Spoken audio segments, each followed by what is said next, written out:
एकनाथ शिंदे हे मुख्यमंत्री व्हावेत अशी इच्छा लोखंडे यांनी व्यक्त केलेली आहे। भाजपचा मुख्यमंत्री झाला तरी चालेल असंही सदाशिव लोखंडे यांनी म्हटलेलं आहे। महायुतीचं यश हे सगळ्यांच्या प्रचाराचं फळ असल्याचं सुद्धा लोखंडे यांनी म्हटलेलं आहे।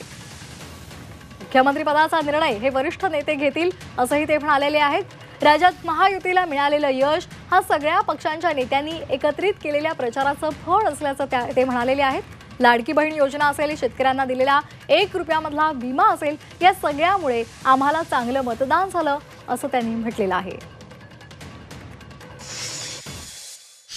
जो मुख्यमंत्री देतील आम्हाला शिवसेनेचा खासदार म्हणून मला असं वाटेल आमचे नेते आणि शिवसेनेचे पक्ष प्रमुख या ठिकाणी एकनाथ शिंदे झाले पाहिजे। मुख्यमंत्री होईल तो महाराष्ट्राच्या भल्यासाठी होईल आणि केंद्राचे त्याला भरपूर मदत केली जाईल।